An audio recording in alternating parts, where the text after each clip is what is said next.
This is very simple. Canada sends us stuff and we don't send an equal amount of stuff back. That's called a trade deficit. That's called positive terms of trade. And that's called us taking advantage of Canada because we have a more stable currency with more utility in foreign market. If you have a dispute over dumping that you would like to prove in court, and go ahead, but you can't prove anything in court because you're Donald Trump and your legal team has a specialty degree in losing.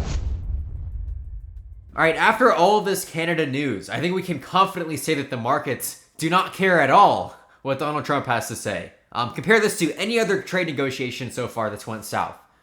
The Dow Jones is up 1.1% to get today. It doesn't make sense to me. They're not even factoring in a little bit. Although, they probably have realized by now that any of these negotiations are probably useless to begin with. Look at the UK negotiation. We went from 10% tariff to 10% tariff with exemptions for Rolls Royces and other luxury automobiles, and some steel and aluminum imports. Right? It's not that big of a deal. Tariff relief is going to come from the courts, and that's pretty much it. Or Congress. If you in April, the Senate passed a resolution to ban Donald Trump from doing any tariffs against Canada. That has not made it through the House, I believe, because otherwise we wouldn't be talking about this. But I want to play a game called go on foxnews.com and see if they're covering the story of the day, even if the story of the day is unequivocally, even according to most people on the right, anti-Trump and involves Ronald Reagan directly contradicting him. So let's go do that. All right, we're not off to a great start here. The top story is Trump scores a major legal win against fake Iowa pollster. If you haven't looked at the story, this is like a 30-second explanation here. Essentially, Trump filed a federal court claim against this Iowa pollster who he called fake. Trump's legal team makes up a bunch of stuff. The case gets dismissed, and they file a state case, and it's not getting dismissed. So that counts as a major legal win, even though Donald Trump never wins any of his election cases. He's like 60-0 in 2020.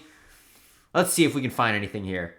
All right. I must have missed them. All right, guys, the only thing I found on this website, and I searched Canada, is down here. So hopefully this takes me somewhere. All right, this is nowhere. All right, guys, I found it. I found it here.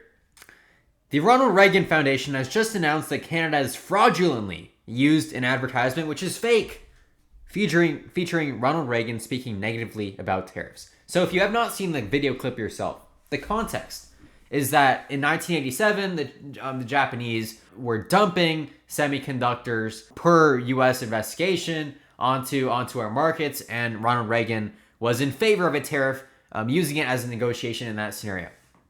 Is this fine by me? I'm anti-tariff. Is this okay? Here's the thing about dumping. It's generally harmful, but it's not necessarily worth imposing a tariff over, especially a long-term tariff.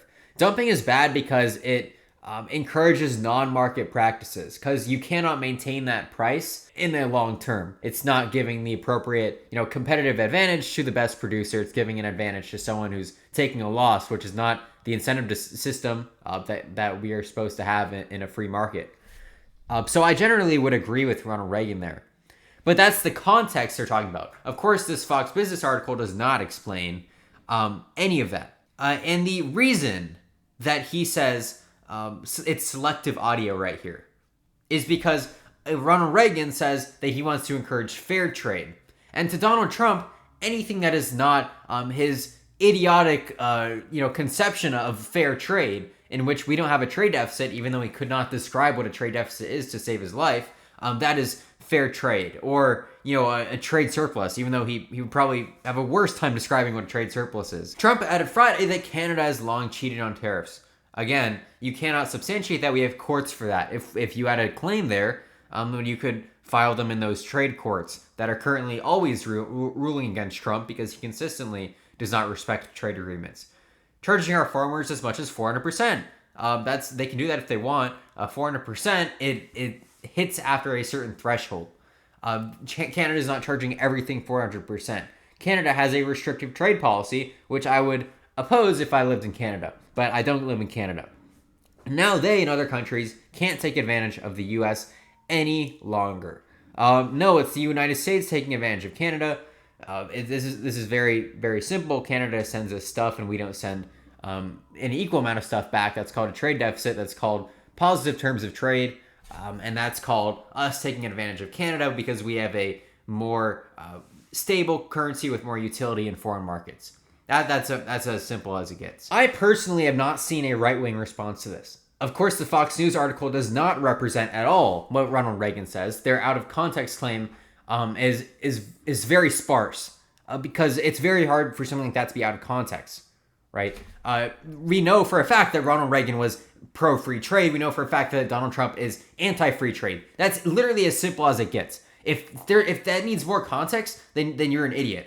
Ronald Reagan was in favor of fair free trade, as everyone should be, because a fair market is necessary for a free market, right? If something's unfair and there's some kind of intervention that makes it not fair, i.e., systemic undercutting of a market price, therefore influencing, or taking down other people's businesses in that sector because you are using state power in some cases to undercut that market. That is obviously unfair, and it is unproductive, and it provides a short-term benefit to the people who are receiving the dumped products, but long-term it's not good for the development of that market. That's all Ronald Reagan was saying. But I wonder how Ben Shapiro is going to respond to this.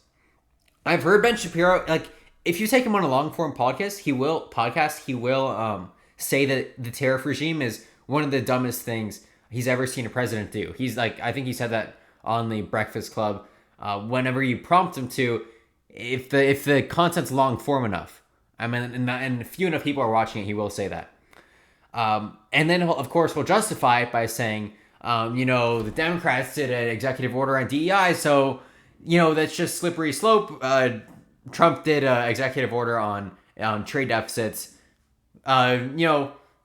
Equal weighting, that's not what happened at all. And trying to say that Democrats were really the ones who expanded the use of the executive, Obama administration really went after Little Sisters of the Poor.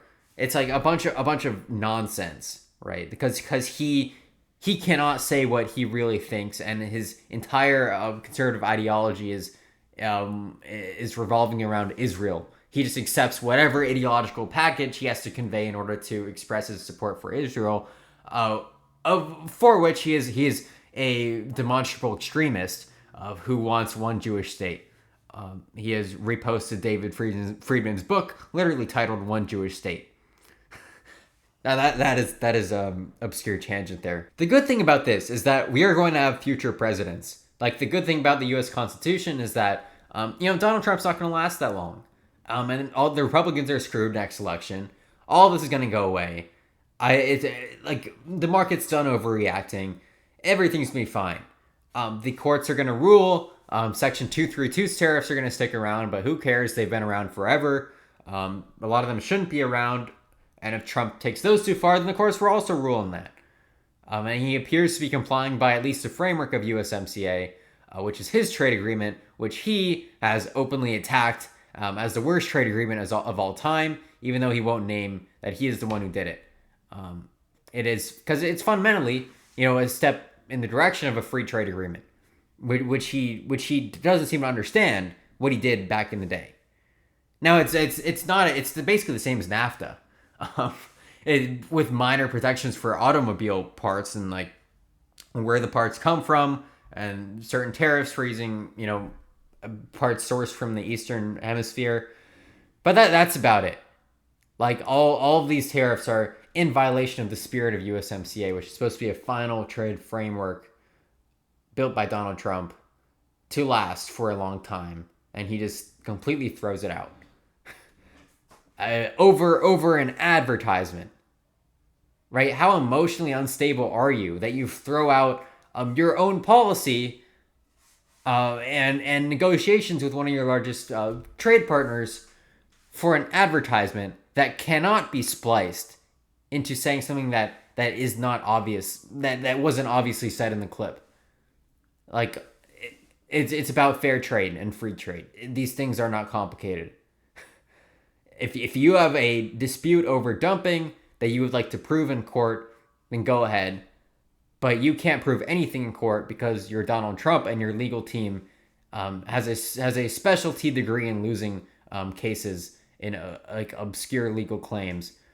Go back to the Iowa case we saw at the front of Fox News, where they should have had the Canada debacle. But wait, if people know about that, they might realize that Trump is an idiot.